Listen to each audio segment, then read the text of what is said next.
आज सूर्यदेव भी क्षत्रियों के पक्ष में हो गए माता। आपका राधे हारा नहीं, परंतु जीत भी नहीं पाया। असत्य।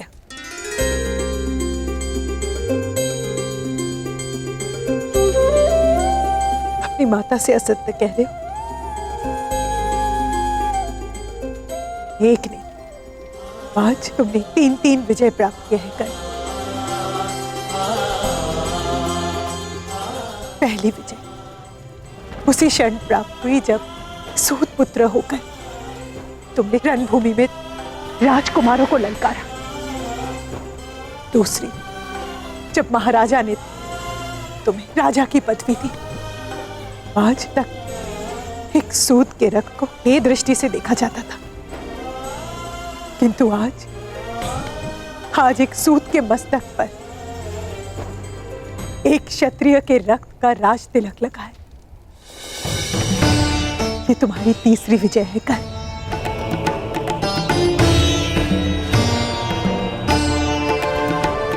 और मैं देख रही हूं वो अनगिनत विजय माला जो तुम्हारे मार्ग पर तुम्हारी प्रतीक्षा कर रही है। हाँ धीरथ, यही मार्ग शेष है। यदि कर्ण अंग प्रदेश का राजा ना बना तो वो दुर्योधन के बंधन से मुक्त हो जाएगा। उसे अर्जुन के साथ युद्ध करने का कभी अवसर नहीं मिलेगा।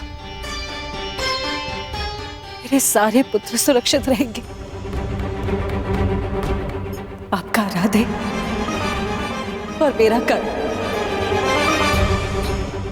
आपको कर्ण को रोकना होगा धीरथ, क्योंकि दुर्योधन ने कर्ण को मित्र नहीं एक शस्त्र समझकर अपनाया है। वो कर्ण के माध्यम से मेरे सारे पुत्रों का विनाश चाहता है। यदि आप कर्ण से अंग के राज्य का तिरस्कार करा सके तो मैं उसे आपका पुत्र स्वीकार कर लूंगी। बोलिए धीरथ, क्या आप ऐसा कर पाएंगे? प्रयास करूंगा देवी।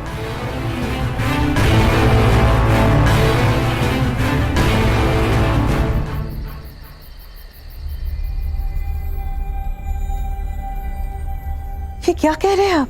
वही जो तुम सब ने सुना। अर्थात आप मेरे अभिषेक में नहीं आएंगे? हाँ कर्ण, ना मैं आऊंगा, ना राधा,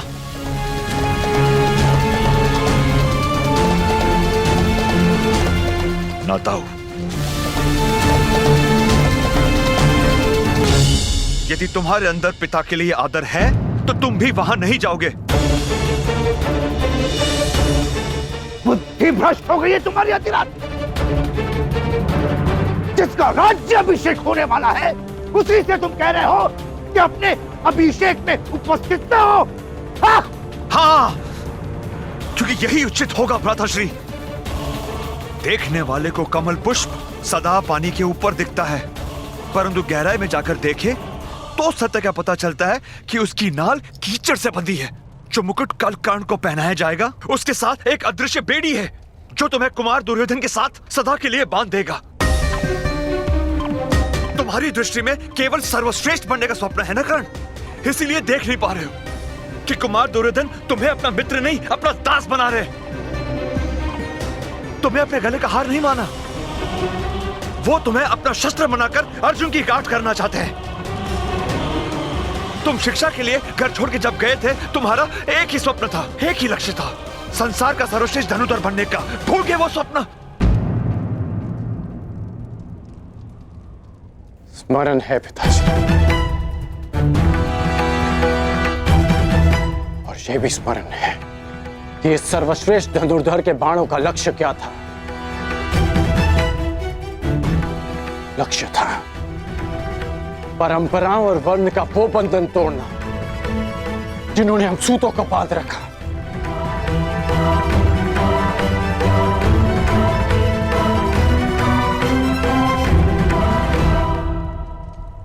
स्वप्न था सूतों का सम्मान और कल्पना थी परिवर्तन।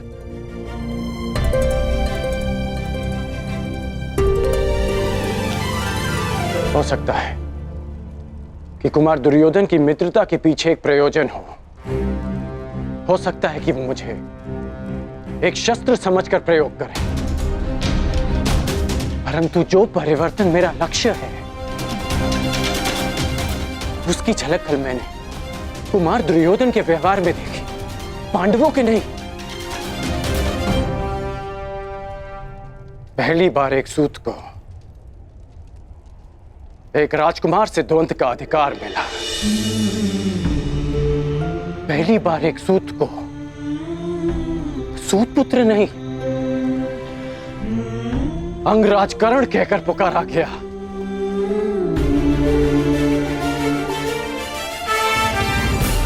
ये परिवर्तन का प्रारंभ नहीं है तो क्या है पिताश्री?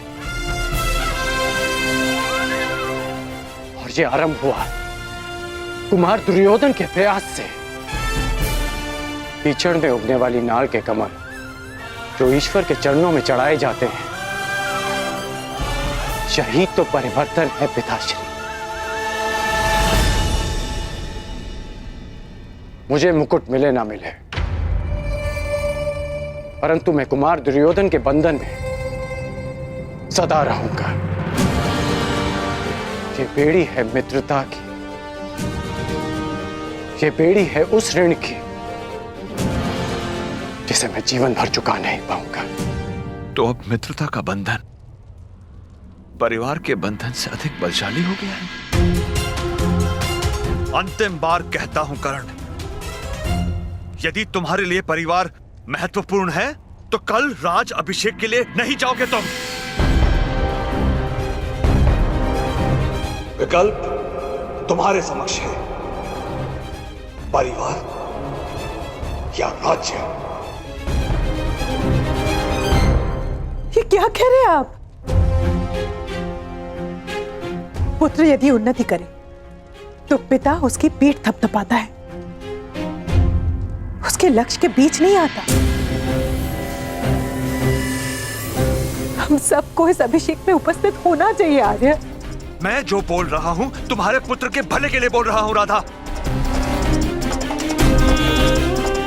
कर्ण मेरी बात माने या ना माने, परंतु मैं वहां नहीं जाऊंगा, ये मेरा प्रण है।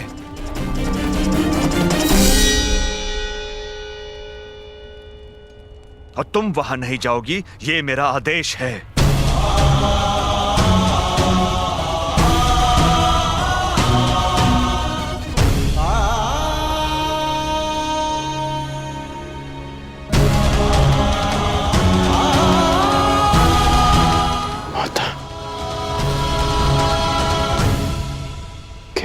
में नहीं जाएंगे?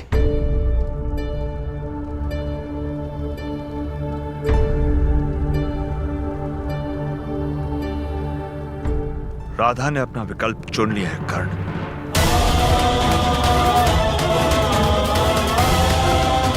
देखना यह है कि राधे क्या विकल्प चुनता है।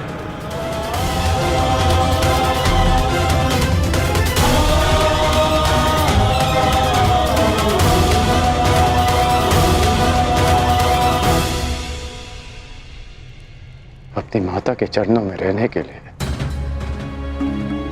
ये राधे देश तो क्या, संसार के समस्त राज्यों का बलिदान कर सकता है, परंतु उसी माता को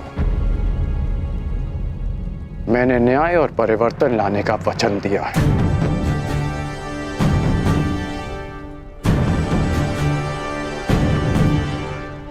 मैं अपने कुल के लोगों के साथ रहने के लिए कोई भी स्वप्न तोड़ सकता हूं,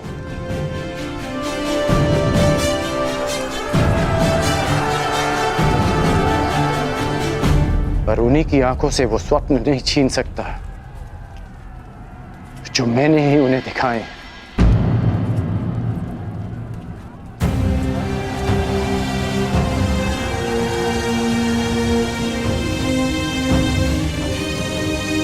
इसलिए मुझे जाना होगा पिताश्री, कुमार दुर्योधन ने वचन दिया है कि उनके सम्राट बनते ही जाति और कुल का भेदभाव समाप्त हो जाएगा।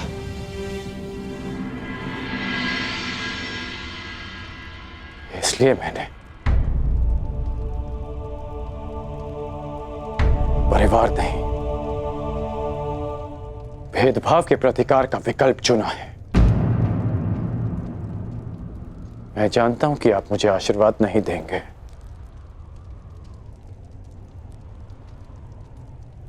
परंतु हो सके तो मेरी इस विवशता को क्षमा कर दीजिएगा। शक्तिशाली है, सब पे भारी है, ऐसा समय प्रबल, समय ही देता, समय ही लेता, बदले ये पल पल।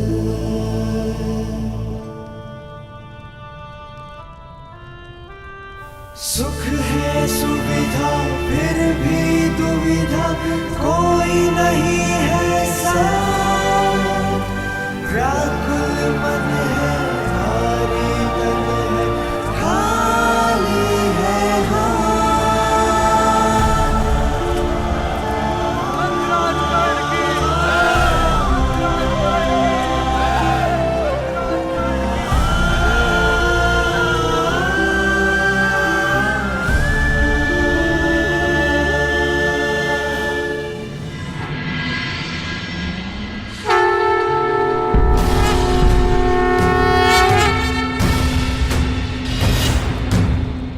राज्य अभिषेक की विधि प्रारंभ हो।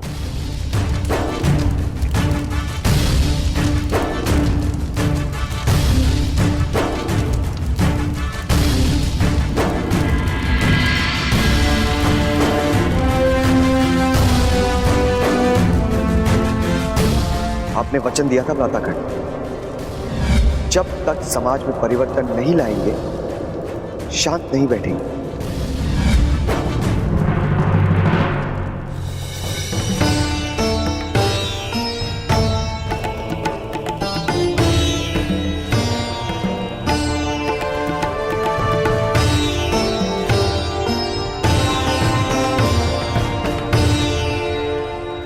आप अपने प्रयास में सफल ना हो सके अधिरथ, परंतु मुझे अपना लक्ष्य साधना होगा।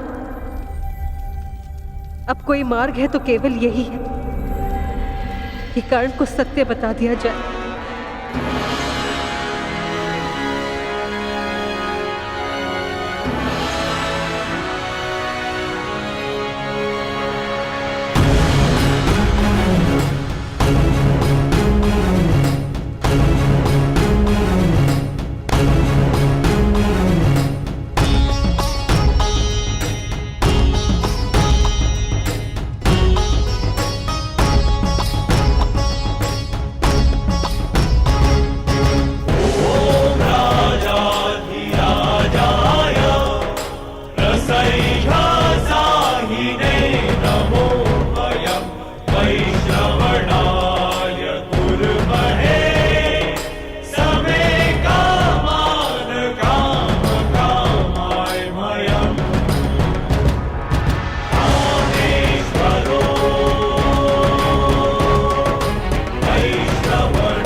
तिलक का समय हो चुका है, अंगराज की माता प्रस्तुत हों।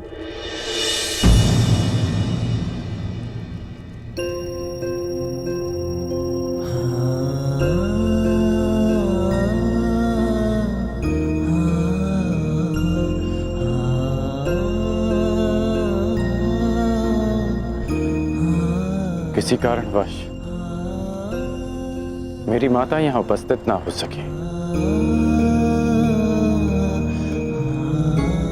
का आशीर्वाद सदा मेरे साथ है।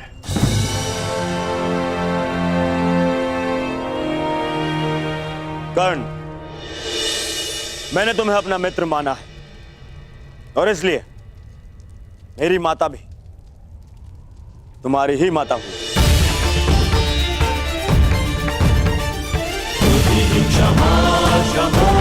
मुझे पूर्ण विश्वास है कि माता गांधारी तुम्हारा राजाभिषेक करके गर्वित होंगी।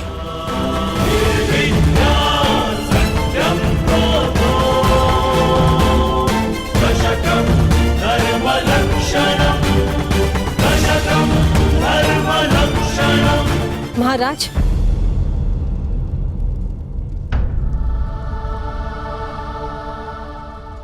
यदि पुत्र दुर्योधन ने कर्ण को भ्राता का स्थान दिया है तो मैं महाराज से अनुमति चाहूंगी कि आज कर्ण की माता बनकर राज्य अभिषेक करने का सम्मान मुझे मिले।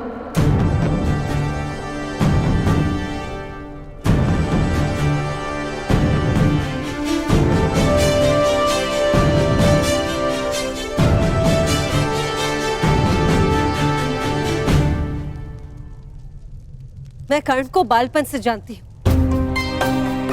उसने भी सदा मुझे मातृव्रत स्नेह दिया है। मुझे कर्ण और अर्जुन के कौशल में कोई अंतर नहीं दिखता। क्या महाराज की अनुमति है?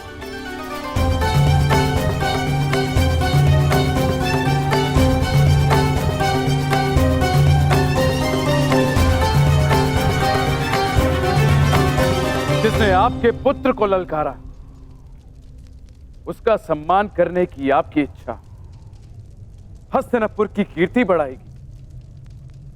आपको अनुमति है।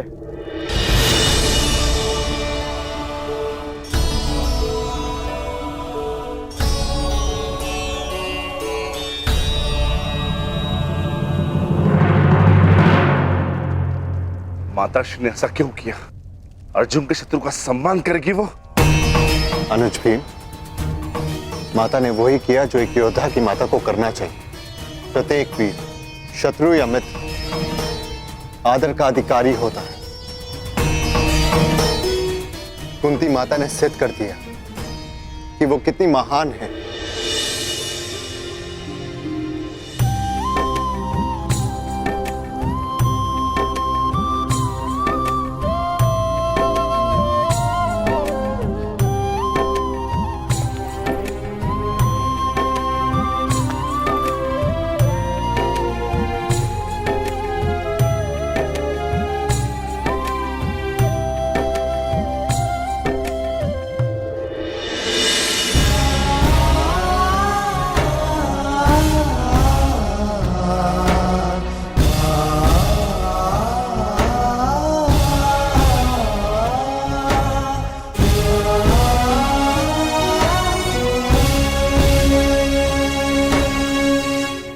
महामहिम, अब अंगराज के शीश पर राजमुकुट शोभित करें।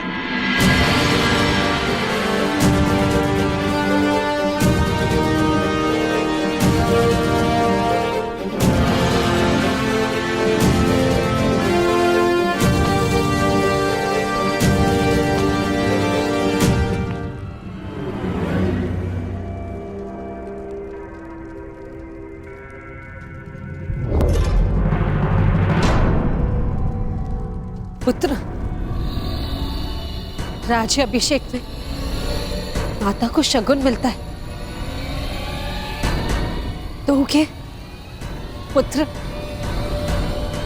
मेरी इच्छा थी कि राजपुत्रों के मध्य बैठने की इच्छा पूर्ण हो गई। कर्ण,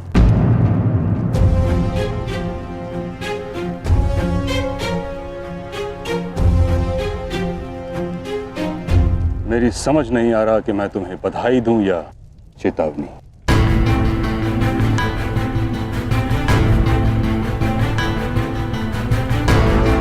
पारस मिलना भिन्न बात है, उससे लोह को स्वर्ण बना देना भिन्न बात है। राजमुकुट में स्वर्ण होता है, परंतु उसमें कुछ अदृश्य शूल होते हैं जो निद्रा और संतोष छीन लेते हैं। क्या राज मुकुट के साथ तुम उत्तरदायित्व का बोझ उठा पाओगे?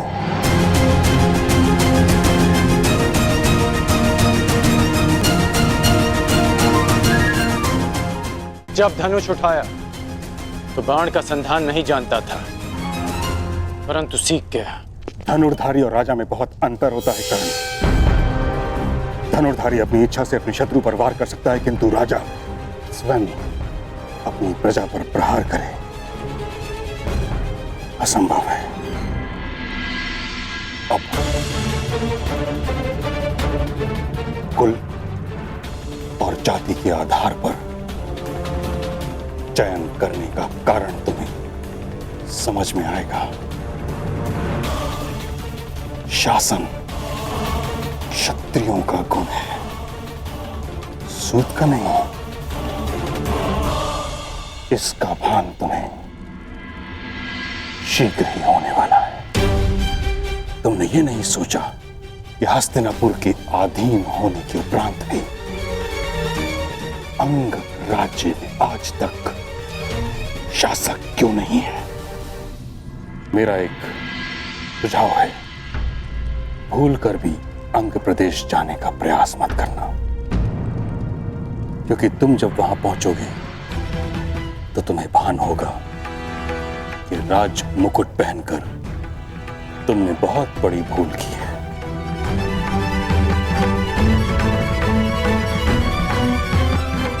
बधाई।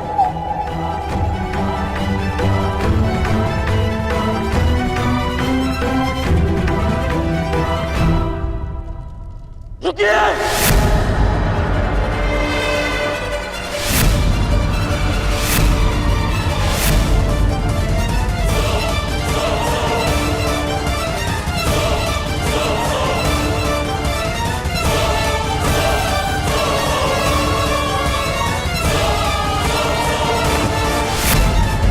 क्या हुआ मित्रकर्ण?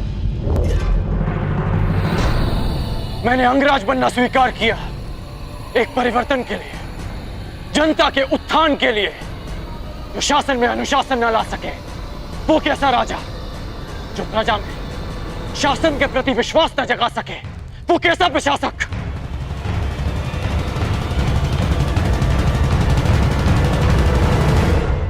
अभी आप ही ने बताया ना मां महिम कि आज तक अंग प्रदेश में कोई भी राज और न्याय व्यवस्था नहीं कर पाया। इसलिए मैं घोषणा करता हूं कि जब तक मैं अंग प्रदेश में अच्छे शासन और न्याय व्यवस्था की स्थापना नहीं कर देता, मैं ये मुकुट नहीं पहनूंगा।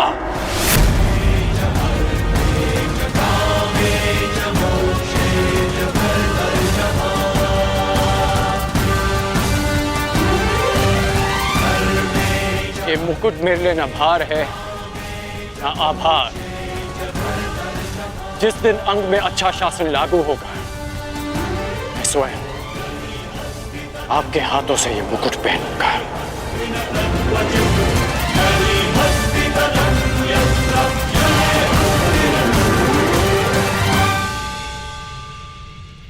गुरु परशुराम के एक शिष्य भीष्म ने एक अखंड प्रतिज्ञा ली थी,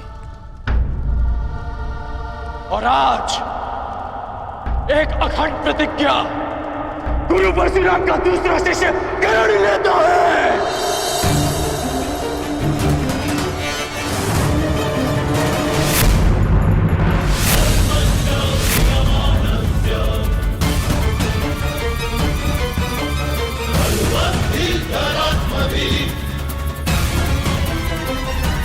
अंग प्रदेश जाना तुम्हारे जीवन की सबसे बड़ी भूल होगी। तुमने कभी स्वप्न में भी नहीं सोचा होगा किस प्रकार की चुनौती तुम्हारे समक्ष खड़ी होगी वहां। अब तक तुम्हारा शत्रु तुम्हारी दृष्टि के सामने था, इसलिए तुम उस पर वार कर पाए, किंतु अंग प्रदेश में तुम्हारा शत्रु अदृश्य होगा। इस सूत पुत्र ने आज तक अदृश्य शत्रु का ही अधिक सामना किया है, इसलिए मैं जानता हूं कि शत्रु की सोच पर कैसे लक्ष्य साधा जाए, उसे कैसे पराजित किया जाए। महामहिम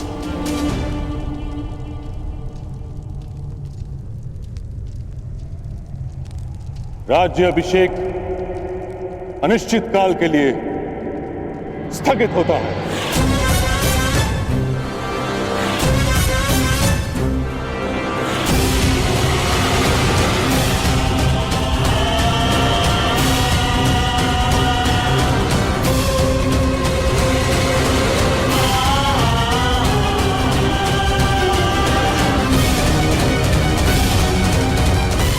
मित्रगण, मुझे क्षमा करना मित्र, क्षमा।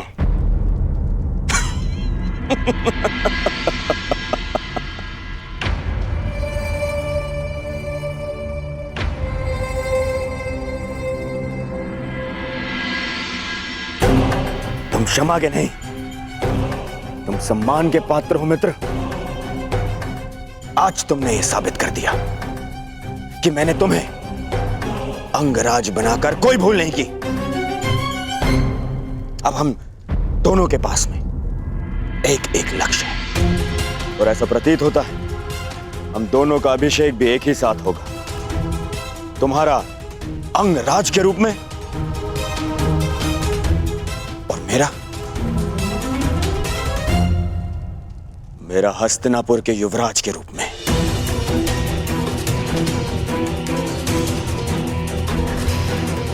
तो चलो मित्र, अपने अपने लक्ष्य की तरफ प्रयाण करें।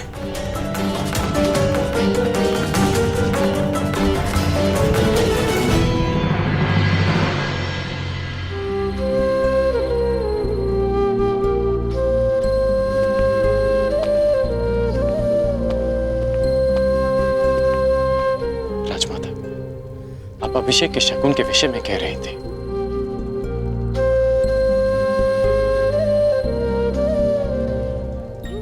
शकुन के रूप में अंग में अच्छे राज्य की स्थापना करना क्या पर्याप्त होगा?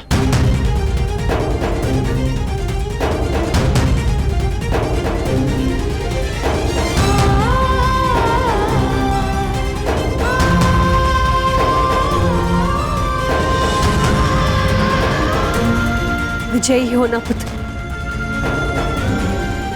जीवित रहना।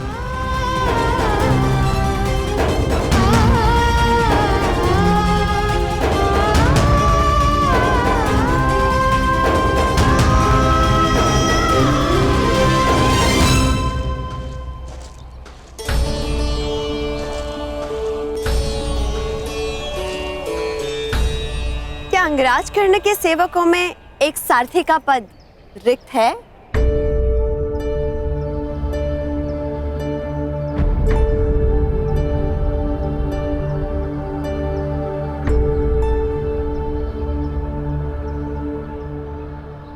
ये यात्रा बहुत दुर्गम और दुस्साध्य होने वाली है।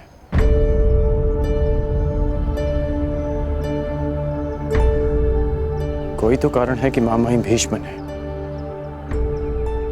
मुझे अंग जाने से पहले सावधान किया। कुछ तो विचित्र है वहां जो मेरी प्रतीक्षा कर रहा है, इसलिए तुम यही रुको रुशाली। तुम यहां रहोगी तो सुरक्षित रहोगी, और तुम सुरक्षित रहोगी तो मैं संतुष्ट रहूंगा।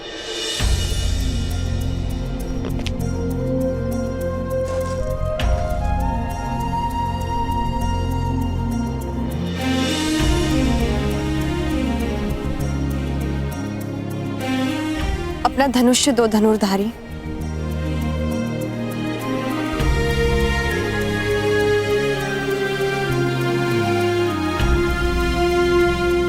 क्यों? क्योंकि ये यहां रहेगा तो सुरक्षित रहेगा, और ये सुरक्षित रहेगा तो तुम संतुष्ट रहोगे।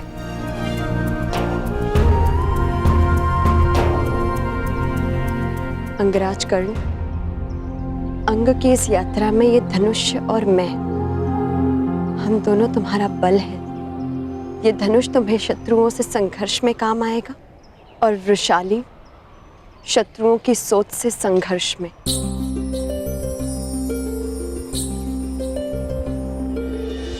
मैंने हर परिस्थिति में तुम्हारे साथ रहने का तुम्हें वचन दिया है कर्ण, और ये अधिकार स्वयं अंगराज भी मुझसे नहीं छीन सकते।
राज्याभिषेक के समय राधा अपने राधे को आशीष नहीं दे पाई,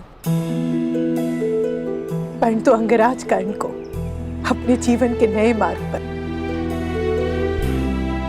जाने से पहले उसकी माता एक सीख देने आई है। कर्ण, नियति ने तुम्हें सदा दुर्गम मार्ग दिया है। निश्चित रूप से अंग का मार्ग भी सुगम नहीं होगा। जब कभी ऐसे परिस्थिति में फंस जाओ कि मार्ग ही ना सूझे, तो स्मरण रखना कि तुम्हारी माता तुम्हारा मार्ग देख रही है। जब कभी भी पराजय सामने खड़ी हो, तो स्मरण रखना तुम्हें स्वयं के लिए नहीं, अपनी माता के लिए विजय करनी है। अपने कुल के उत्थान के लिए जीतना है, समाज के परिवर्तन के लिए जीतना है।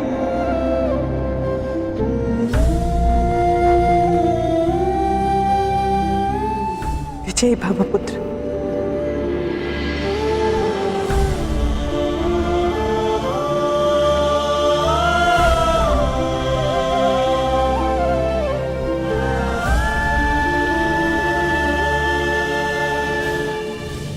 आज तुम सब गुरु राजकुमारों के लिए मेरी गुरु दक्षिणा चुकाने का अवसर ही नहीं, अपितु तुम सब की ये अंतिम परीक्षा भी है। देखना यह है कि तुम सब में से कौन वो योग्य योद्धा होगा जो हस्तिनापुर की रक्षा करने में सक्षम होगा। कौन होगा वो जो हस्तिनापुर का योग्य युवराज बनेगा।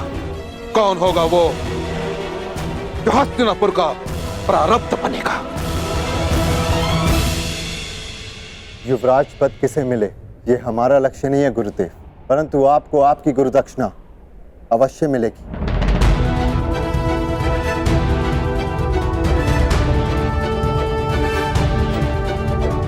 आज्ञा दीजिए गुरुदेव।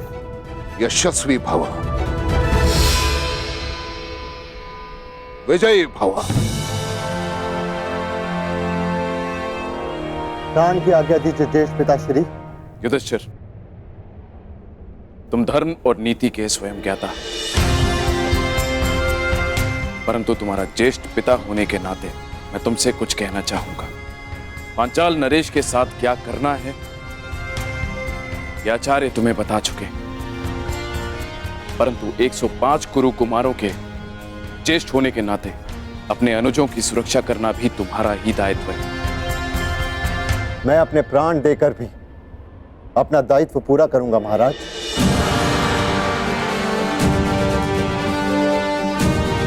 पिताश्री, विजयी होने का आशीर्वाद दीजिए।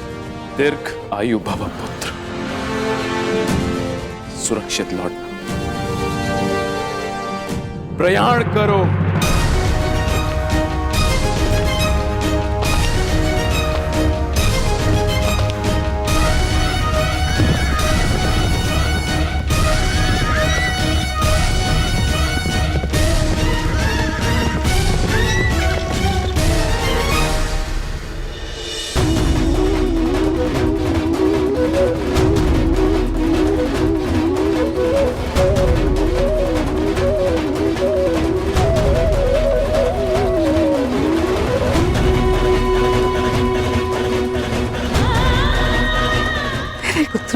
रक्षा करना,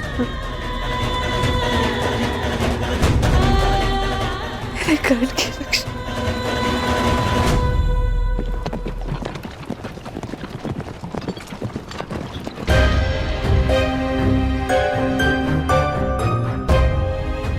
यहां से 2 मार्ग जा रहे हैं। ये अंगदेश किशोर होगा।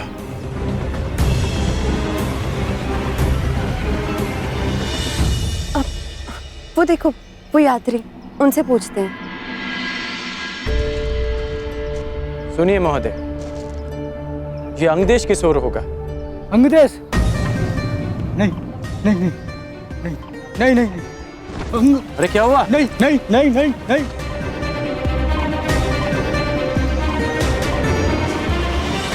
अंगदेश के नाम से इतना भयभीत क्यों हो गया?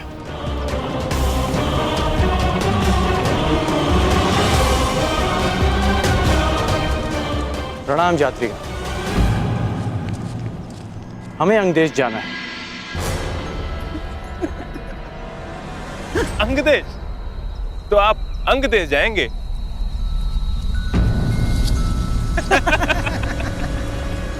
आप हंस क्यों रहे हैं? जिसके पास तनिक भी बुद्धि हो वो अंग की ओर नहीं जाएगा। आप मात्र मार्ग बताइए, लक्ष्य मैं साध लूंगा। तो ये दाहिना मार्ग पकड़ लीजिए मित्र, किंतु आगे जाके जब प्राण संकट में पड़े तो हमें दोष मत दीजिएगा कि हमने आपको चेतावनी नहीं दी।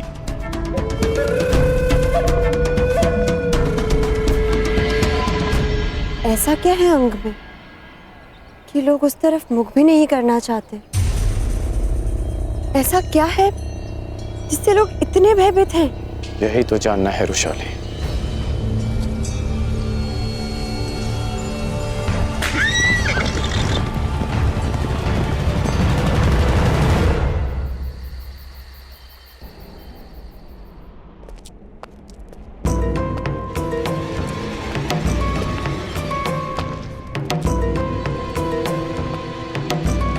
प्रणिपात महामहिम।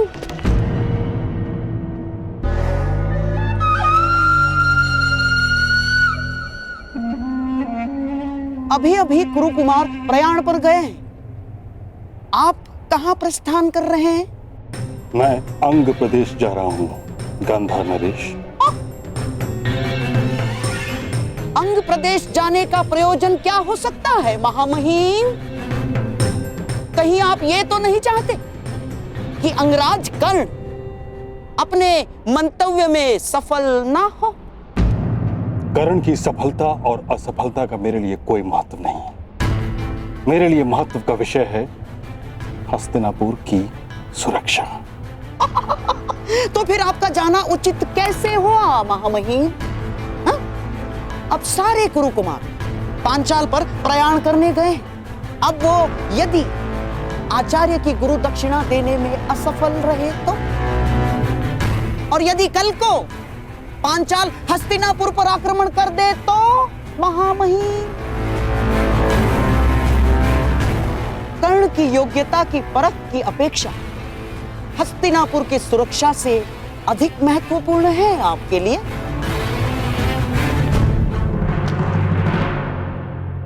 शकुनी ठीक कह रहे हैं ताछरी। अंग देश जाने में कोई लाभ नहीं।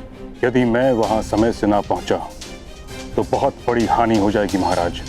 मैं आपका तात्पर्य समझा नहीं ताछरी। अंग, मगध और हस्तिनापुर का सीमांत राज्य है।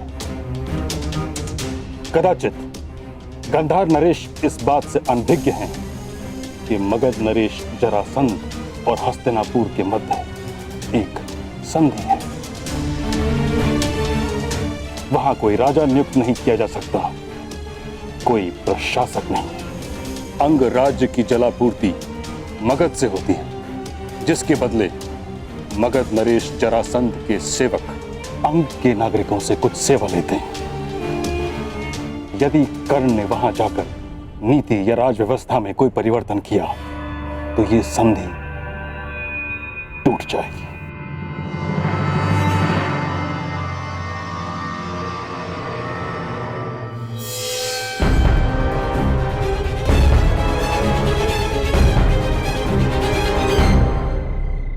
कदाचित हम अंग पहुंच गए। यह है अंग प्रदेश, मेरी कर्म भूमि।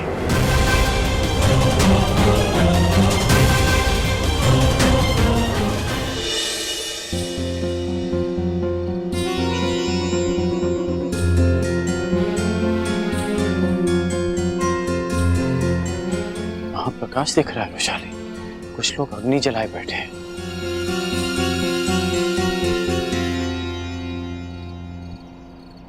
कदाचित हम अंग पहुंच गए।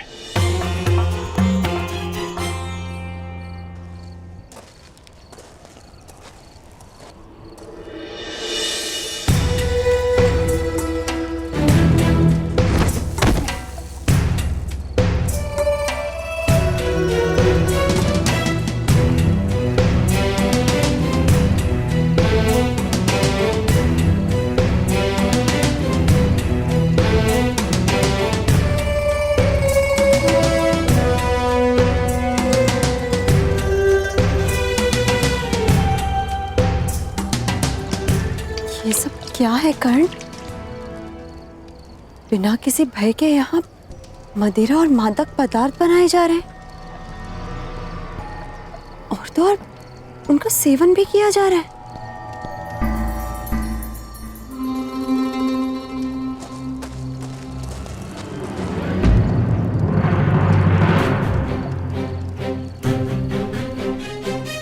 रोटी छूने का साहस कैसे किया तूने?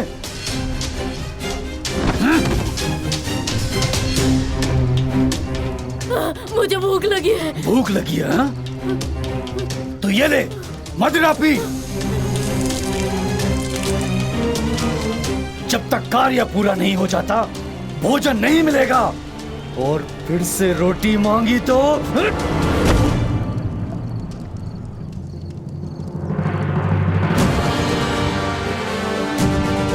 क्या कर रहे हो? स्त्री पर हाथ उठाते हो? हमारे मध्य हस्तक्षेप करने वाले तुम कौन हो? मैं राधेकरण, अंग का प्रशासक।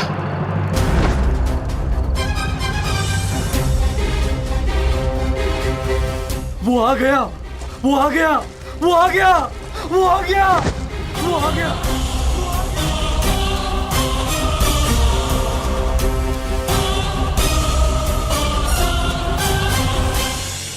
अंग राज्य की जलापूर्ति मगध से होती है, जिसके बदले मगध नरेश जरासंध के सेवक अंग के नागरिकों से कुछ सेवा लेते हैं। यदि कर्ण ने वहां जाकर नीति या राज व्यवस्था में कोई परिवर्तन किया तो ये संधि टूट जाएगी और एक विकराल युद्ध का सामना करना पड़ेगा हस्तिनापुर को। तो ये बात आपने मुझे रणभूमि में क्यों नहीं कही ताचरी? मेरे कुछ कहने से पूर्व ही महाराज के मुख से वचन का बाण निकल चुका था। समस्त सभा के समक्ष उसे रोकना या उसकी अवहेलना करना मर्यादा के भी विरुद्ध था और मेरी प्रतिज्ञा के भी। मैं अपना कर्तव्य पूर्ण करने जा रहा हूं और वो है हस्तिनापुर की सुरक्षा। परंतु महामहिम, आपके इस प्रकार कर्ण के पीछे जाने से हस्तिनापुर के महाराजा कितने निर्बल सिद्ध होंगे कि उन्होंने पहले कर्ण को एक राज्य दिया, उसे अपने आप को सिद्ध करने का अवसर दिया और फिर उसे रोक लिया। मुझे लगता है महाराज, हमने अवश्य प्रतीक्षा करनी चाहिए। अंगराज कर्ण को एक प्रयास का अवसर देना ही चाहिए महाराज, तब तक जब तक हमारे कुमार पांचाल से लौट नहीं आते। शकुनी ठीक कह रहे हैं ताचरी। जब तक सभी कुमार सुरक्षित लौट नहीं आते तब तक आपको हस्तिनापुर में ही रहना चाहिए।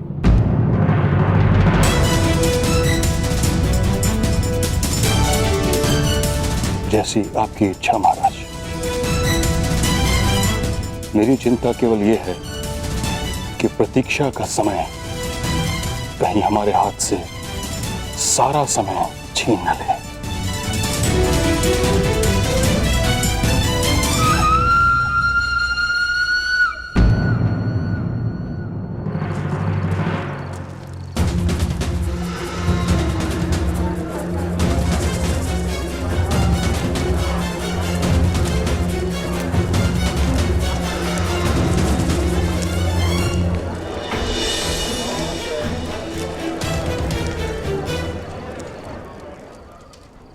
आइए आइए, पधारिए अंगराज। अंग में आपका स्वागत है और हम हैं आपकी प्रजा। ये देखिए, आपके लिए हमने कितने परिश्रम से सिंहासन बनाया है।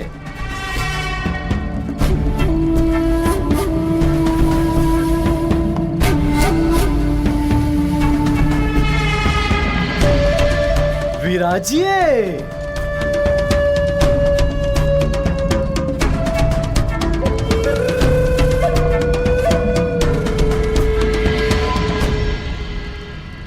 ऐसे मत देखिए, यहाँ स्वर्ण नहीं पाया जाता है।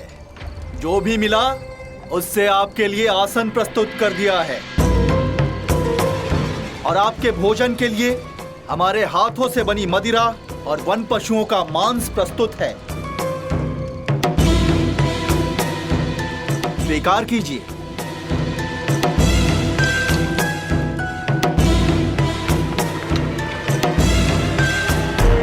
अरे हटो हटो, मार्ग दो मार्ग दो। जीवन में पहली बार किसी राजा के दर्शन हुए हैं। मैं प्रणाम तो कर लूं। प्रणाम।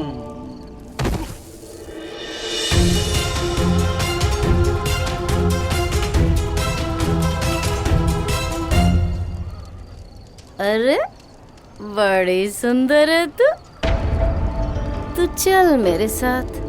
तेरे लिए यहाँ काम है। यहाँ केवल रानियों के लिए ही काम है, राजा का कोई काम नहीं है यहाँ।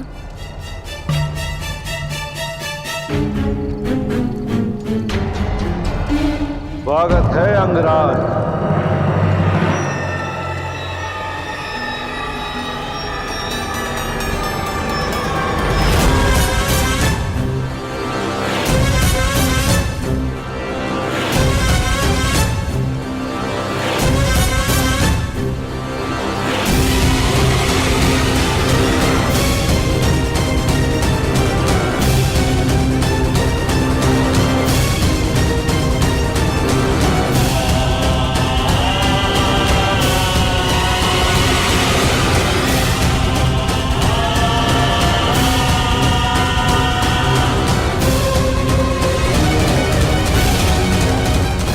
मुझे यहाँ पर दानव के नाम से जाना जाता है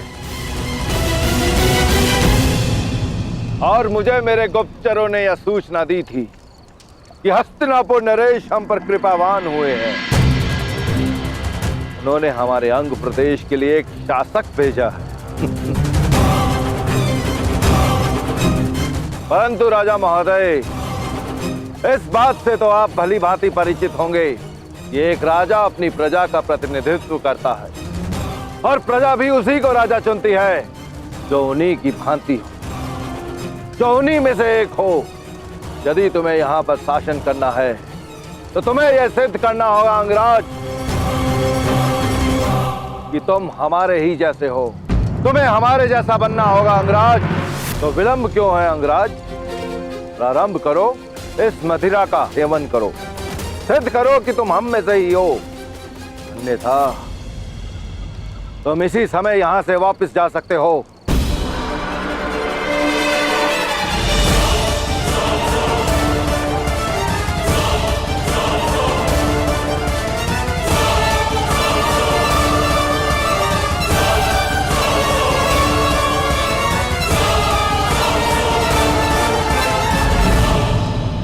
अंगराज, अंग का ना तो कभी कोई राजा था और ना ही इसे कभी किसी राजा की आवश्यकता है। और अगर तब भी तुम यहाँ पर निर्वाह करना चाहते हो तो तुम्हें हमारे समान बनना होगा, क्योंकि जो समान नहीं होता उसका सम्मान नहीं होता। उचित कहा तुमने दानव।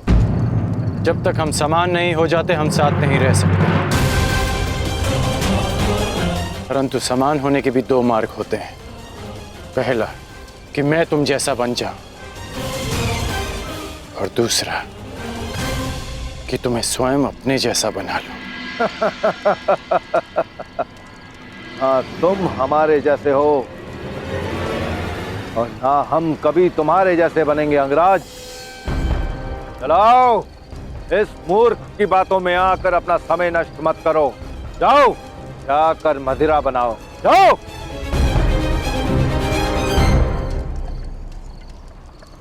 मुझे समझ नहीं आ रहा, तुम शांत क्यों थे कर्ण? तुम्हारा एक बार एक पल में उस दानव का अंत कर देता, और यहाँ अंग में सुशासन का प्रारंभ। ऐसा हो सकता था, परंतु जिन पर शासन करना हो उन्हें समाप्त नहीं किया जाता। मेरा एक बाण उस दानव को सदा के लिए शांत कर देता, परंतु अंक की प्रजा में एक भय उत्पन्न कर देता। प्रजा के मन में राजा के लिए भय नहीं, सम्मान होना चाहिए। मैं यहां एक योद्धा नहीं, राजा बनकर आया हूं रुशाली। तो अब क्या करोगे कर्ण? सम्मान का प्रारंभ प्रेम से होता है, और प्रेम का प्रारंभ विश्वास से। मुझे इन्हें विश्वास दिलाना होगा कि मैं इनमें से एक हूं। मुझे इनके जीवन में परिवर्तन लाने के लिए इनमें से एक बनना होगा रुशाली। अंग राज्य के लोग कर्ण पर कभी विश्वास करेंगे ही नहीं। ये बड़ी विकट समस्या है ताक्षरी। हाँ विदुर, और महाराज धृतराष्ट्र ये समझते ही नहीं, हस्तिनापुर का अंग होते हुए भी अंग राज्य को एकांत में रखा गया है। यदि अंग राज्य की वर्तमान कार्यशैली भंग हो गई तो वह शांति भी भंग हो जाएगी जो मगध के साथ स्थिर है। परिणाम स्वरूप सैनिकों को, नागरिकों को अपने प्राण से हाथ धोना होगा। जो दशकों से असहाय रहे हैं, वह जब कर्ण को हस्तिनापुर के प्रतिनिधि के रूप में देखेंगे तो उन्हें घृणा हो जाएगी, और ये घृणा कब हिंसा में परिवर्तित हो जाए। अब आप क्या करेंगे ताक्षरी? मैं अपने कर्तव्य से भली भांति परिचित हूं। मेरा कर्तव्य है हस्तिनापुर की सुरक्षा करना। मेरा मन इस चिंता से व्याकुल अवश्य है, किंतु मैं अपने कर्तव्य पर अडिग हूं।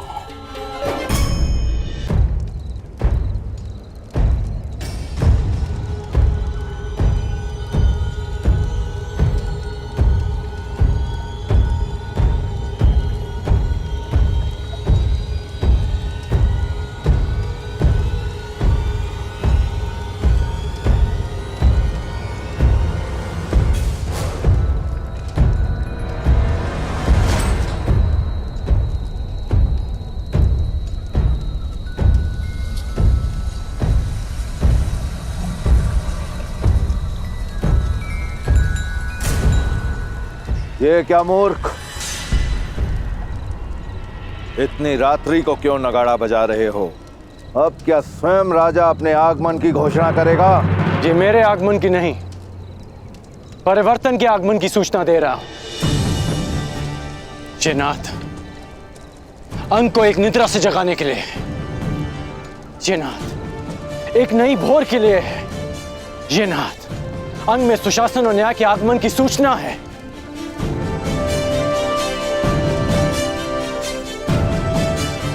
तुमने कहा था ना दानव कि मुझ में और अंग की प्रजा में कोई समानता नहीं।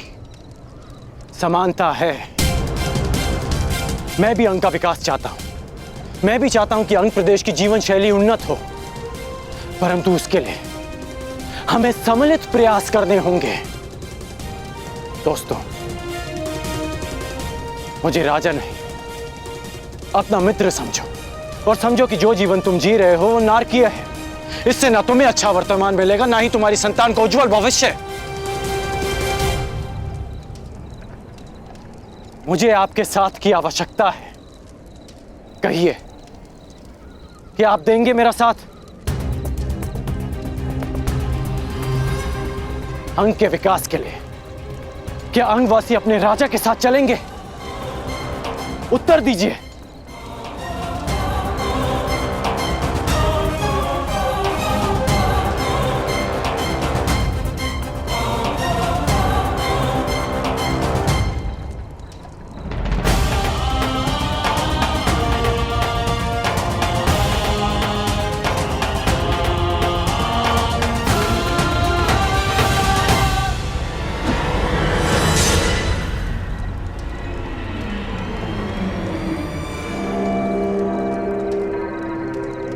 अरे ये क्या मूर्खों, तुम्हें इतना भी ज्ञात नहीं कि एक राजा का किस प्रकार से स्वागत करना चाहिए।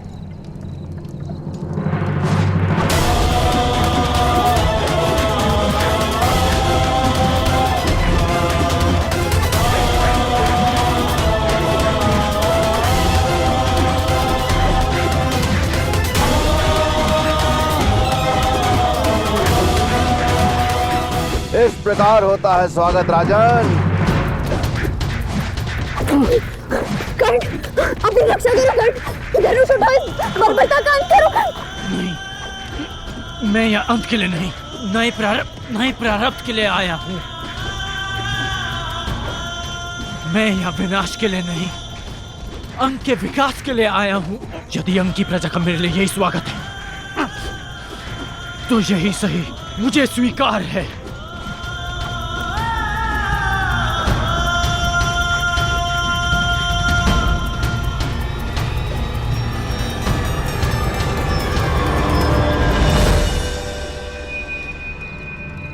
रुक क्यों गए आप सब? मुझे आपका यह स्वागत भा रहा है। आइए, आगे बढ़िए। अंगराज कर्ण, यदि यह स्वागत तुम्हें प्रतिदिन नहीं चाहिए तो इसी क्षण यहां से लौट जाओ।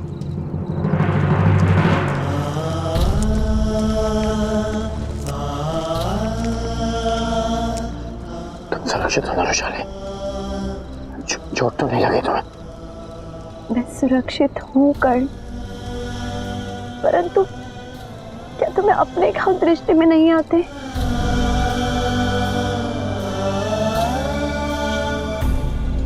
मेरे घाव भर जाएंगे,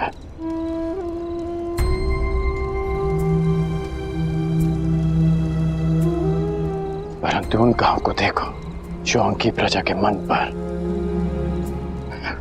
उनके जीवन पर, उनके भविष्य पर लगे हैं।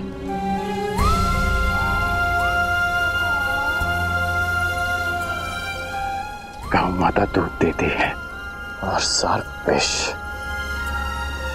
सोचो रुशाली, इनके भीतर कितनी पीड़ा होगी कि इन्होंने अपने राजा का स्वागत पाषाण खंडों के प्रहार से किया। परंतु कर्ण, स्वयं को घायल करके क्या प्राप्त होगा? विश्वास, विश्वास रुशाली। मैंने इनके प्रहार का उत्तर प्रहार से नहीं दिया,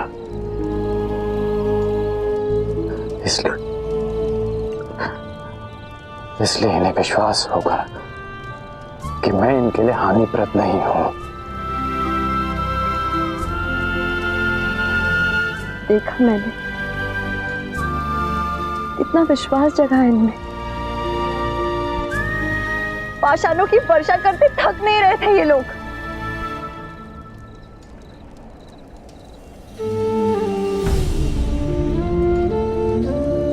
तुम भूल रहे हो कि इनका बल क्षीण हुआ था, अब पाषाण खंड कम पड़ गए थे, परंतु वो स्वयं रुके।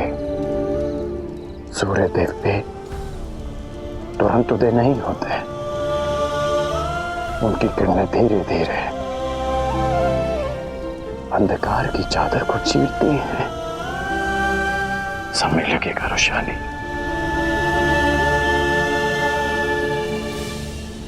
परंतु इनकी घृणा का अंत होगा। मेरे लिए इनके हृदय के द्वार खुलेंगे।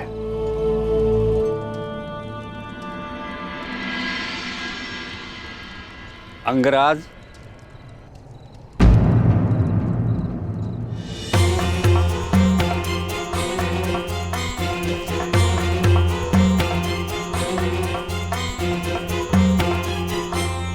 यह लेप तुम्हारे घाव के उपचार के लिए है।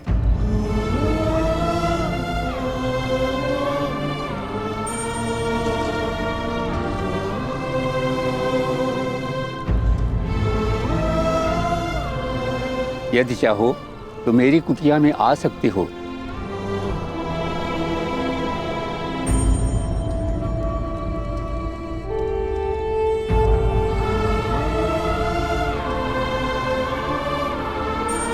पहली किरण का आगमन हो गया। कभी कभी अंतिम युद्ध जीतने के लिए प्रारंभ में पराजय सहनी पड़ती है रुशाली।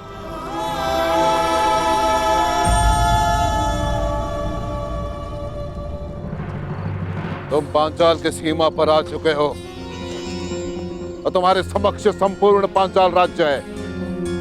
कल प्रातः तुम्हें अवसर मिलेगा अपने शौर्य, अपने पराक्रम की सीमा जानने का और मुझे यह जानने का कि एक गुरु के रूप में मैं सफल रहा या असफल। यदि किसी के मन में संदेह है या आग्रह है तो वो मेरे समक्ष प्रस्तुत हो।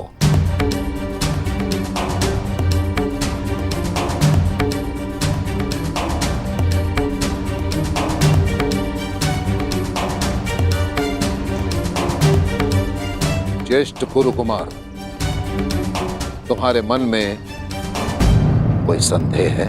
संदेह नहीं गुरुदेव, उत्सुकता है। एक शिष्य होने के नाते मैं अपना धर्म पूरा करूंगा, अपने गुरु की आज्ञा का पालन करूंगा। परंतु धर्म के नाते क्या मुझे इतना जानने का भी अधिकार नहीं कि पंचाल नरेश पे आक्रमण क्यों किया जा रहा है? क्या पंचाल नरेश इस आक्रमण के पात्र हैं? मुझे ज्ञात था कि धर्मराज युधिष्ठिर के मन में अवश्य प्रश्न उठेंगे। मैं तुम्हें एक कथा सुनाता हूं और तुम स्वयं निर्णय करना कि पांचाल नरेश द्रुपद प्रतिशोध का पात्र है या नहीं। एक ब्राह्मण कुमार और एक राजकुमार दोनों अभिन्न मित्र थे। उनके मित्रता का कारण था कि इन दोनों के एक ही गुरु थे। ब्राह्मण कुमार के पिता शिक्षा हो या भिक्षा, पुरस्कार हो या दंड, दोनों मित्र समान रूप से उसे बांट लेते। राजकुमार अपने ब्राह्मण मित्र से कहता कि जब वो राजा बनेगा तो अपना राज्य भी उससे बांटेगा। समय बीता, राजकुमार और ब्राह्मण कुमार की शिक्षा पूर्ण हुई। राजकुमार अपने राज्य लौट गया और यहां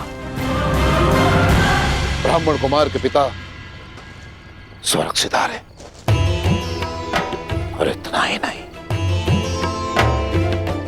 ब्राह्मण कुमार पर आक्रमण हुआ निर्धनता का। ब्राह्मण कुमार स्वाभिमानी था, परंतु अपने भूखी संतान के करंदन के समक्ष उसका स्वाभिमान परास्त हो गया। निर्धनता का मारा ब्राह्मण कुमार अपने मित्र के पास सहायता के लिए पहुंचा।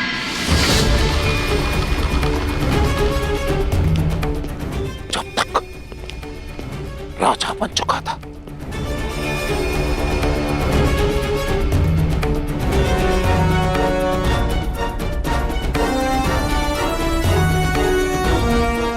उसने अपने मित्र को बचपन के एक एक वचन स्मरण करवाए।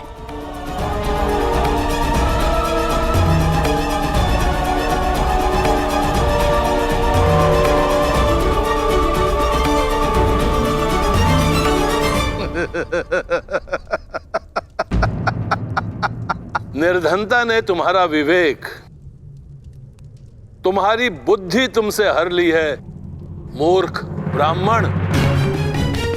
बाल अवस्था में जो कुछ भी हमने कहा, जो किया, वो सब वहीं उसी आश्रम में छोड़ आए हैं हम।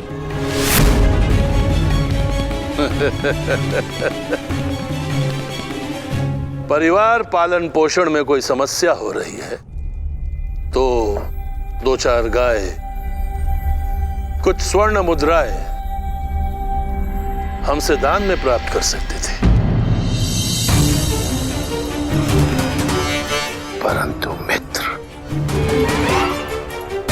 मित्र कहने का साहस कदापि नहीं,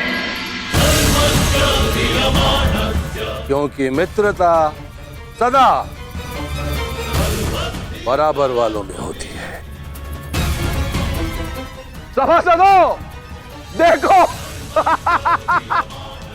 देखो इस मूर्ख ब्राह्मण को, दरिद्र भिक्षुक हमसे, सम्राट द्रुपद से मित्रता करना चाहता।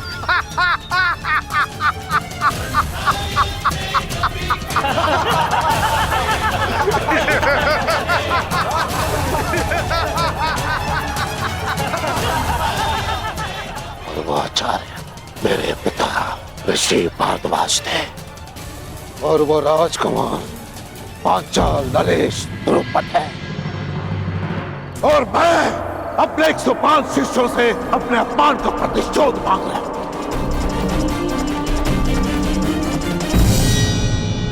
क्योंकि मैं द्रोण वो ब्राह्मण पुत्र हूं, और वर्षों से ये अपमान की अग्नि मेरे हृदय में धधक रही है, एक ज्वालामुखी के भांति, और इस ज्वालामुखी को शांत करना मेरे शिष्यों के हाथ में है।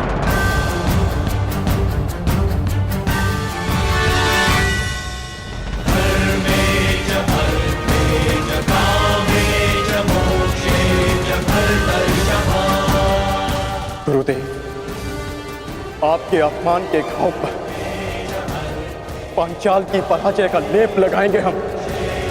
जिस पांचाल नरेश ने हमारे गुरु को भिक्षुक कहकर अपमानित किया, उसे भिक्षुक बनाकर आपके चरणों में प्रस्तुत करेंगे हम।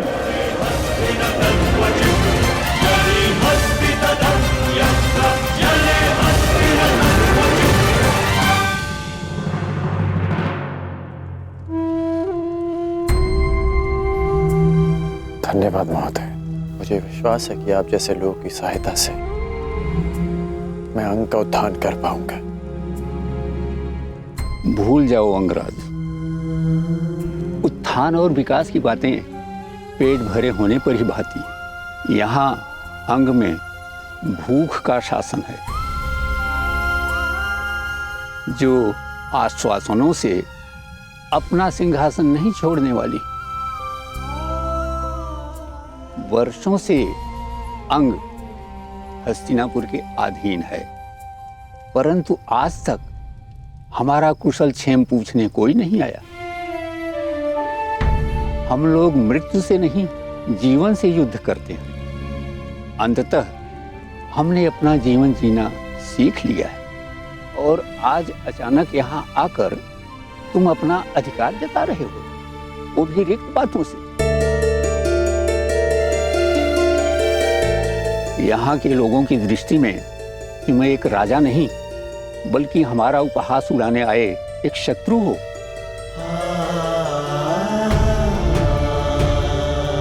यदि ऐसा है तो आपने मेरी सहायता क्यों की? क्योंकि मेरा भी एक पुत्र था, तुम्हारे ही जैसा, तुम्हारी ही तरह परिवर्तन की बातें करने वाला, सबको भूख मिटाने का स्वप्न दिखाता, और स्वयं प्यासा ही मर गया। आश्चर्यचकित न हो कर्ण, यही अंग का सत्य है। जल प्राप्त करने के लिए हमें मदिरा बनाकर मगध भेजनी होती है, गले की अग्नि को बुझाने के लिए हमें हृदय को दग्ध कर देने वाली मदिरा बनानी पड़ती है। और मेरे पुत्र ने इसी रीति का विरोध किया था और उत्तर में मगध ने उसे जल नहीं दिया।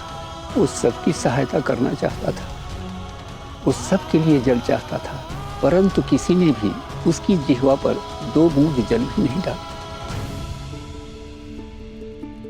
ज्ञात नहीं वो प्यास से मर गया या अपनों के आघात से, परंतु ये सब मैं तुम्हें क्यों सुना रहा हूं? तुम्हें तो अनुमान भी नहीं होगा कि अपने जन को खोने से कैसा अनुभव होता है।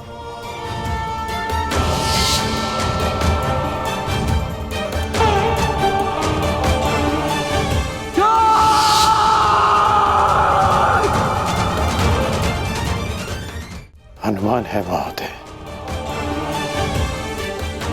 और अनुभव भी। प्यास से किसी का कंठ इतना नहीं जला होगा जितना पिघले हुए स्वर्ण से शोण का कंठ। शोण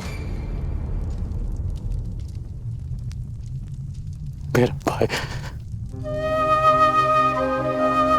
आपके पुत्र को तो चीखने का, पुकारने का अवसर मिला, परंतु मेरे भाई को तो वो अवसर भी नहीं मिला। मैं यहां आया हूं उसके प्रतिकार के लिए। मैंने ये परिवर्तन का बीड़ा उठाया इस अनुभव के कारण।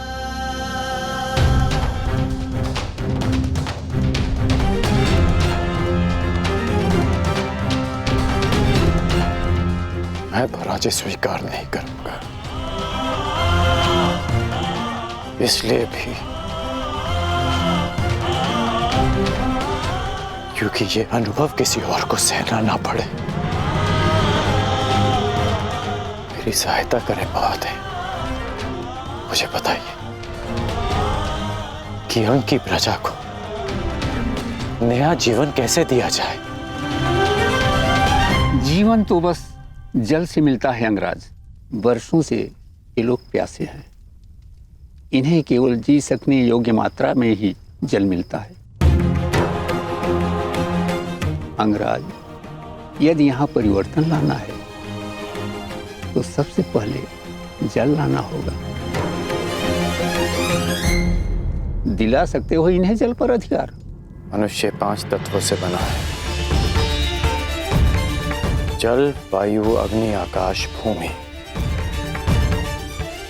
इन 5 तत्वों पर सबका समान अधिकार है। किसने यह अधिकार छीनने का दुस्साहस किया? कौन रोकता है अंक के अधिकार का जल? महोदय, आप मुझे उसके पास ले चलिए।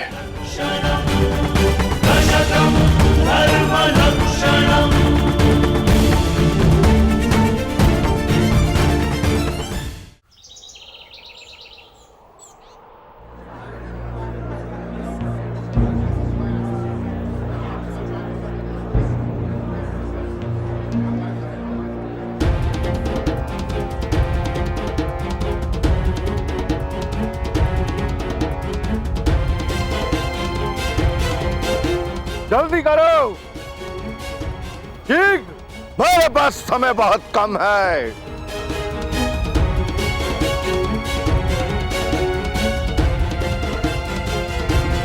जल्दी करो।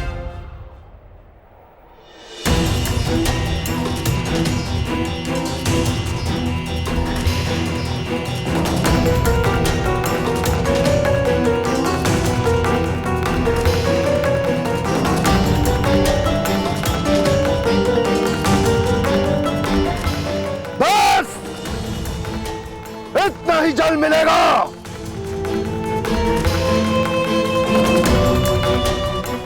यदि तुम्हें अपने अधिकार से और अधिक जल चाहिए भगत के अधिकार की मदिरा लाओ, जाओ।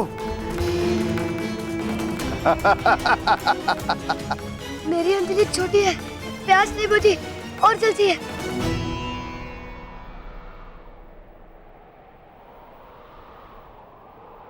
प्यास बुझानी है?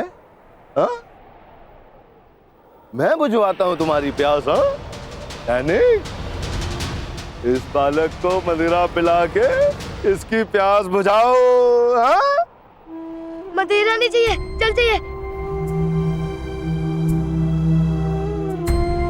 ये पी मदिरा पी, आनंद ले।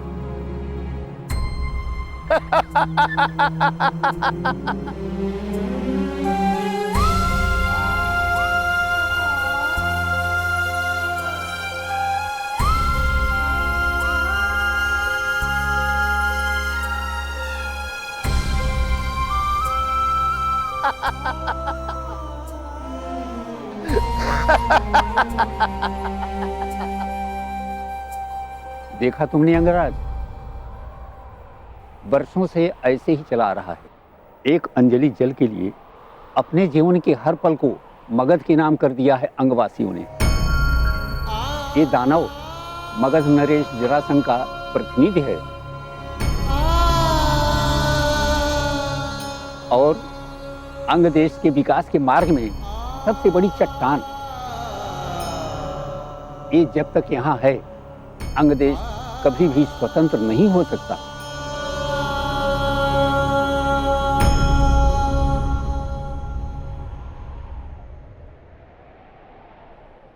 दानव, मार्ग से हटो। इस जल पर किसी एक का अधिकार नहीं। ओ अंगराज कर्ण, तुम अभी तक यहीं पर विराजमान हो और जीवित भी। लगता है कि अंगराज को भी जल की प्यास सताने लगी। तो ठीक है, मदिरा लेकर आओ और बदले में अपने अधिकार का जल ले जाओ। मैं यहाँ सारे अंग के लिए जल लेने आया हूँ। अंगराज, तुम राजा हो या विदूषक, तुम्हें इतना भी ज्ञात नहीं कि इस जल पर मगध का अधिकार है। इसीलिए त्याग पूर्वक मैं जितना भी जल दे रहा हूं उसी में संतुष्टि करो। जे रुष्ट मत करो बालक, अन्यथा तुम अपने प्राणों से हाथ धो बैठोगे। अंतिम चेतावनी दे रहा हूं कि अंग का जल अंग में छोड़ो और अंग की सीमा से चले जाओ, अन्यथा नरक में प्रस्थान करोगे। मृत्यु का भय तू किसे दिखा रहा है? मृत्यु तो सबकी होनी है मूर्ख। वो कब किसको ले जाए यह किसी को ज्ञात नहीं, परंतु मुझे यह ज्ञात है, मेरी मृत्यु तेरे हाथों से नहीं होगी। तो युद्ध के लिए प्रस्तुत हो जाओ। अंगराज, मैंने तुझे एक बार चेताया, 2 बार तुझे सावधान किया और अब मैं तुझे अंतिम चेतावनी दे रहा हूं। अब भी समय है, लौट जा, अन्यथा मृत्यु को प्राप्त हो जाएगा। तुम्हारा ये बाण मुझ तक पहुंचे, इसमें मुझे संदेह है, परंतु यदि ये सूचना मगध नरेश तक पहुंच गई कि मुझ पर एक अंगवासी ने आक्रमण किया है, तो अंग प्रदेश का अस्तित्व मिट जाना निश्चित है। मैंने अंग को अस्तित्व में लाने के लिए ही धनुष उठाया है।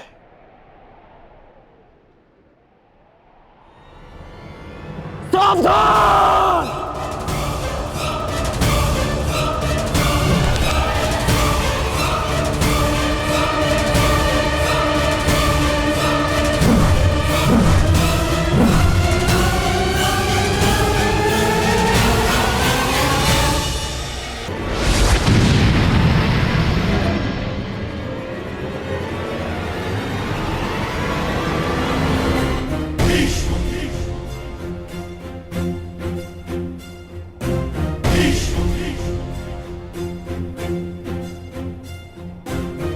महामहिम, महामहिम, महामहिम, प्रणाम महामहिम।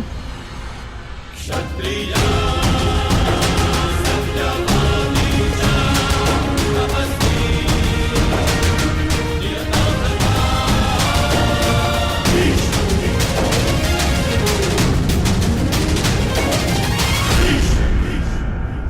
मैंने तुम्हें सावधान किया था कर्ण कि एक राजा और योद्धा में अंतर होता है।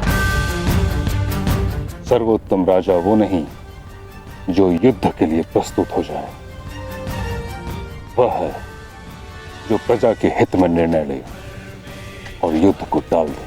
जुट डालकर अब तक अंग का कौन सा हित साधा गया है मां महिम? जब परीक्षा की घड़ी हो, प्रजा त्राही त्राही कर रही हो, तो हर राजा का योद्धा बनना आवश्यक होता है। किस परीक्षा की घड़ी की बात कर रहे हो तुम कर्ण?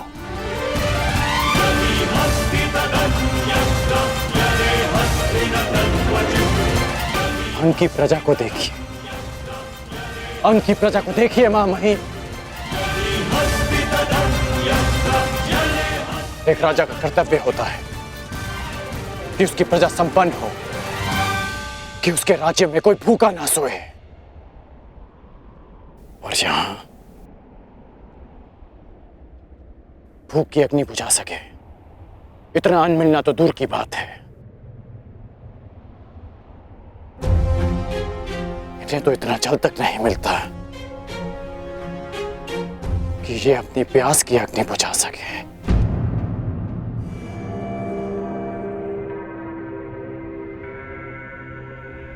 ये एक राजा के लिए परीक्षा की घड़ी नहीं तो क्या है? क्या हस्तिनापुर इतना दूर है कि वहां तक इनकी पीड़ा नहीं पहुंचती? या हस्तिनापुर की आंखें झूठे स्वप्न देखने में इतनी व्यस्त है कि उन्हें अंग के सूखे अश्रु नहीं दिखते? क्या कहीं ऐसा तो नहीं मां महिम कि हस्तिनापुर के गुप्तचरों ने आपको अंधकार में रखा वर्षों तक, या कहें दशकों तक? कदाचित हस्तिनापुर साम्राज्य में अंग ही ऐसा क्षेत्र होगा, किसी भी छोटे बालक को यह नहीं पता कि उसके मां महिम भीष्म दिखते कैसे। अद्भुत दृश्य। अंग प्रदेश के भूतपूर्व शासक और वर्तमान राजा का यह मिलन देख के तो मेरी आंखें भर गई। महामहिम, यदि आपको संधि के नियम स्मरण हो तो अपने इस मेमने से कहिए कि मेरी दृष्टि से दूर हो जाए। कहीं ऐसा ना हो कि इसका प्रलाप एक सोए हुए सिंह को जगा दे। क्या हुआ अंगराज कर्ण? तुम्हें क्या लगा था कि तुम्हारे ये महामहिम तुम्हारे अपमान के लिए मुझे तुम्हारे समक्ष दंडित करेंगे? ऐसा कुछ नहीं होने वाला महारथी कर्ण। मैंने तुम्हें एक बार चिताया था, 2 बार तुम्हें मैंने सावधान किया था, अब मैं तुम्हें अंतिम बार चेतावनी दे रहा हूं कर्ण। इसी क्षण तुम अंग प्रदेश को छोड़कर वापस चले जाओ, अन्यथा तुम मृत्यु को प्राप्त हो गए। अंग प्रदेश में ना कभी कोई राजा था, ना ही अंग प्रदेश को किसी राजा की आवश्यकता है। मैं बचपन से ही तनिक हटी हूं दानव। महामहिम सैकड़ों बार मुझे समझा चुके हैं। जब उनकी बात नहीं समझ पाया तो तुम्हारी क्या समझूंगा? इसलिए मुझे तुम्हारी अंतिम चेतावनी भी अस्वीकार है। तू ऐसे नहीं मानेगा कर्ण।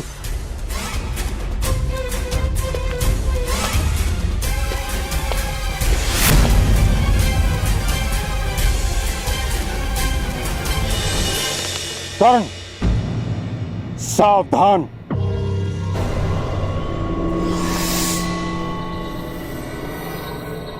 हट जाओ कन्या, मैं स्त्रियों पर अस्त्र नहीं उठाता। जानती हूँ महामहिम, इसीलिए आपके और कर्ण के मध्य खड़ी हूँ। तुम नहीं जानती तुमने कितने बड़े विनाश को आमंत्रण दे दिया है। जो चुनौती को समक्ष देखकर रुक जाए वो कर्ण नहीं महामहिम। आप ही का गुरु भाई है, और आप भी जानते हैं कि अब उसे रोक पाना संभव नहीं।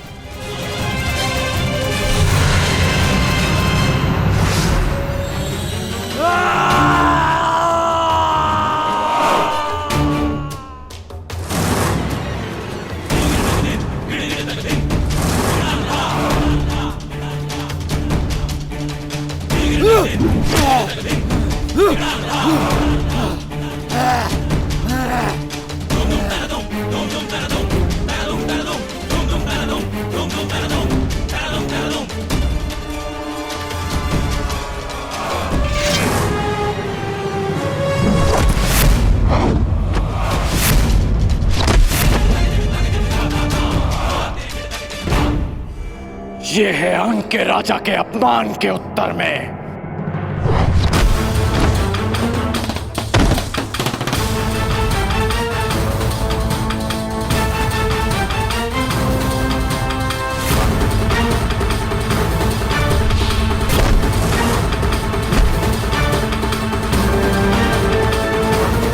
ये है महामहिम भीष्म के अपमान के उत्तर में।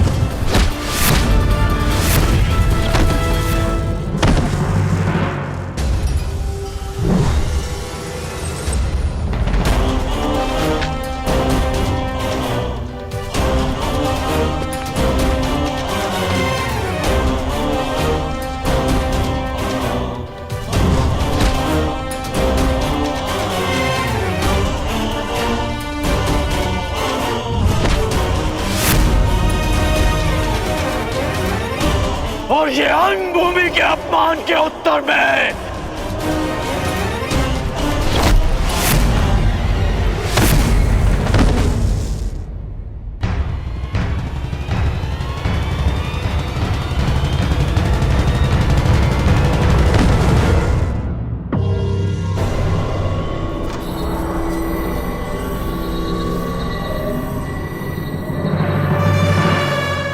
अंग की प्रजा से उसके अधिकार छीनने वाले का अंत हुआ।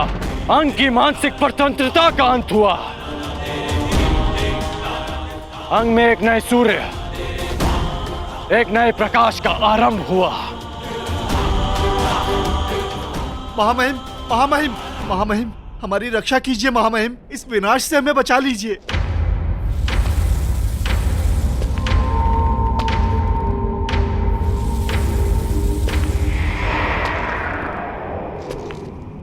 देख रहे हो कर्ण, अपनी प्रजा की आंखों में भय देख रहे हो।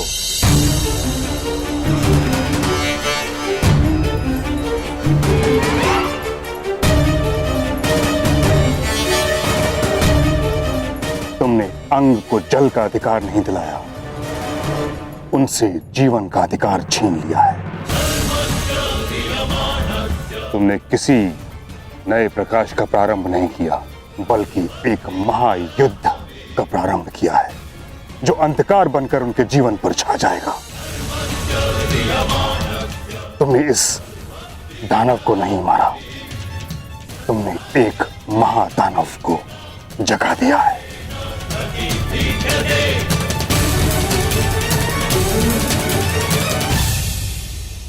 तुम्हें क्या लगा भीष्म आंखें बंद करके बैठा था? नहीं कर्ण, ये बांध अंग का जल रोकने के लिए नहीं था, उसका विनाश रोकने के लिए था। तुमने अंग की स्वतंत्रता को नहीं, बल्कि बृहद्रथ पुत्र महाबलशाली जरासंध के त्रास को ललकारा है कर्ण।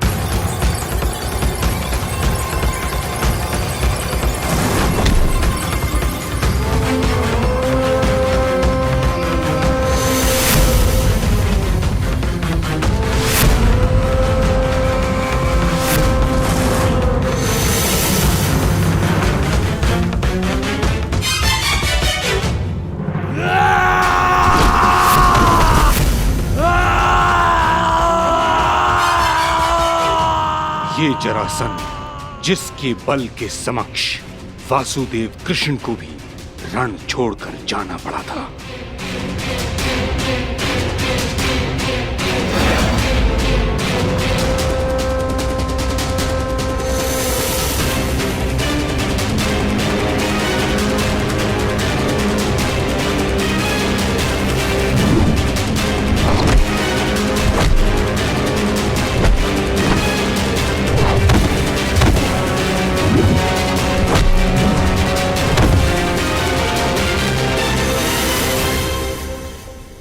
महाराज,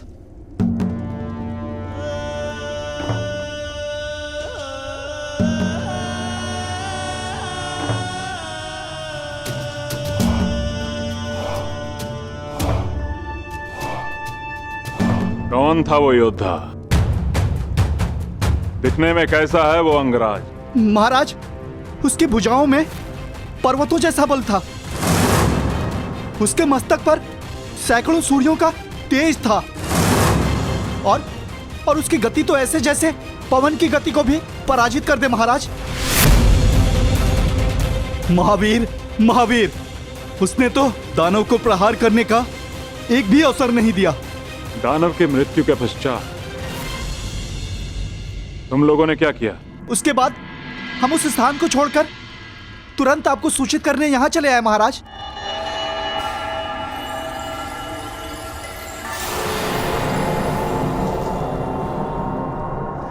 अद्भुत।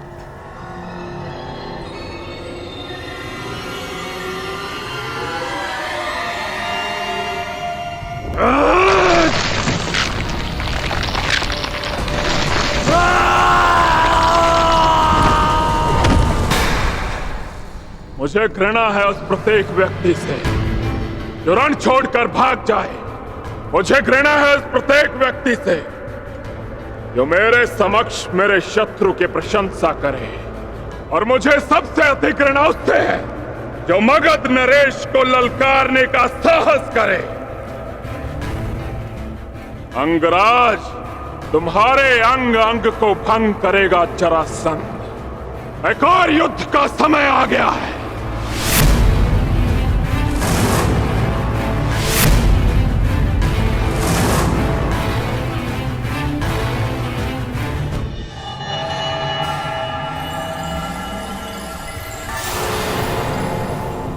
समय आ गया है शिष्यों। देखना यह है कि कौन होगा वो जो मेरी शिक्षा पर खरा उतरेगा।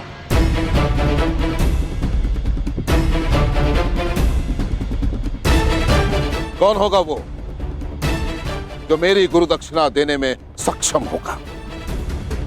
कौन होगा वो जो पांचाल नरेश द्रुपद को परास्त करके बंदी बनाकर मेरे समक्ष लेकर आता है। कौन होगा वो? प्रयाण करो।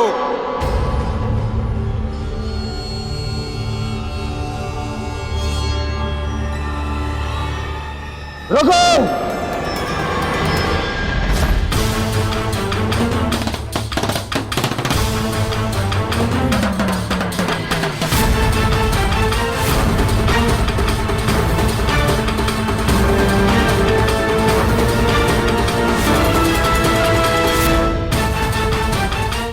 क्या हुआ दुर्योधन? गुरुदेव, यदि पांडव और कौरव दोनों साथ साथ गए तो इसका निर्णय कैसे होगा कि सर्वश्रेष्ठ कौन है? निर्णय कैसे होगा कि युवराज कौन बनेगा? इसीलिए ये मेरा निवेदन है कि पहले हम कौरवों को पांचाल नरेश पर आक्रमण का अवसर दिया जाए। पहला अवसर तुम्हें क्यों मिलेगा दुर्योधन? सबसे ज्येष्ठ भ्राता युधिष्ठिर है। शांत भीम, शांत। दुर्योधन भी मेरा ही अनुज है। यदि दुर्योधन पहले जाना चाहता है तो मुझे इसमें कोई आपत्ति नहीं। आज्ञा दीजिए गुरुदेव। तो ठीक है दुर्योधन, पहला अवसर तुम्हें और तुम्हारे भाइयों को मिलता है।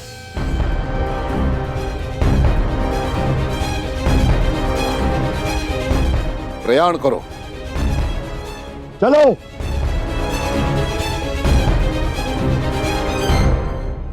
यदि अंग के स्वाभिमान और स्वतंत्रता के लिए ये युद्ध आवश्यक है तो ये युद्ध होगा।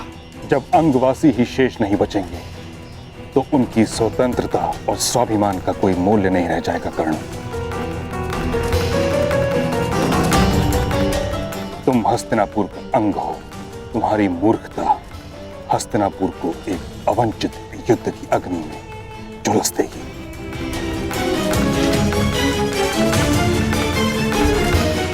हस्तिनापुर की सुरक्षा के लिए अंग का बलिदान किया गया। ये अनीति क्यों? यही नीति है कर्ण। एक परिवार को सुरक्षित रखने के लिए उसके एक सदस्य का बलिदान दिया जाए तो उचित है। उसी भांति एक ग्राम की सुरक्षा के लिए एक परिवार का बलिदान उचित है।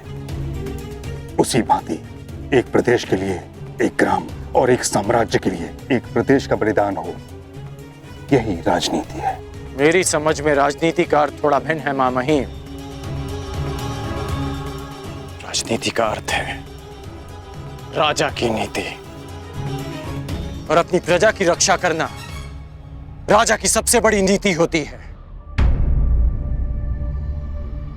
और अपनी प्रजा की दुर्दशा देखकर मौन रह जाना, ये राजनीति नहीं अनीति है। और ये राधेकर्ण इस अनीति का साथ कभी नहीं देगा। अर्थात तुम मगध से युद्ध करोगे? हाँ,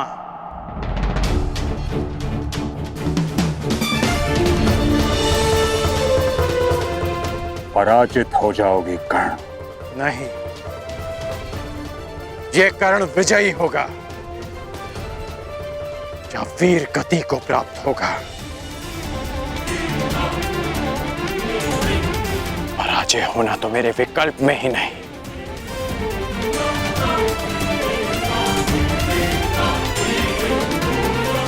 अपनी प्रजा के लिए अपने प्राण दे देना, ये मेरी दृष्टि में श्रेष्ठ नीति है।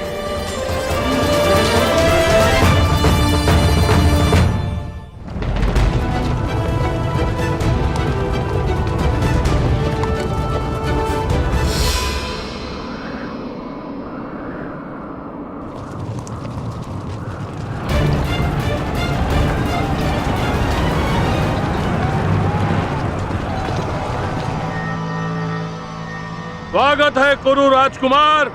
स्वागत स्वागत नहीं, अपने शत्रु से युद्ध किया जाता है पांचाल नरेश। परंतु तुम हस्तिनापुर नरेश धृतराष्ट्र के पुत्र हो, और जहां तक हमें स्मरण है हमारी तुमसे कोई शत्रुता नहीं है। मुझसे ना सही, परंतु मेरे गुरु से अवश्य है। वो ब्राह्मण द्रोणाचार्य स्वयं तो हमारा बाल भी बांका न कर पाया, परंतु अब लगता है तुम्हें अपने बातों के व्यू में उलझाकर तुम्हारे द्वारा अपना प्रतिशोध हमसे लेना चाहते हैं। प्रतिशोध उनका सही, परंतु मेरे लिए ये गुरु दक्षिणा है। ठीक है, यदि तुम युद्ध ही चाहते हो तो हमें कोई आपत्ति नहीं है। आक्रमण!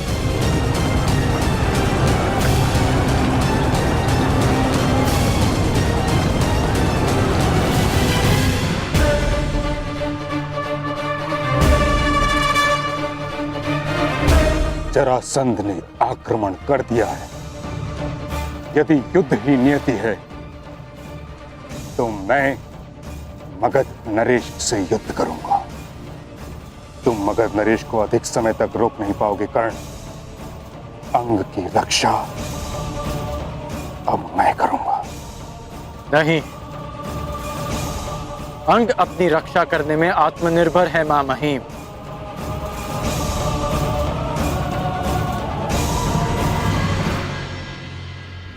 अंगवासी ये युद्ध स्वयं लड़ेंगे।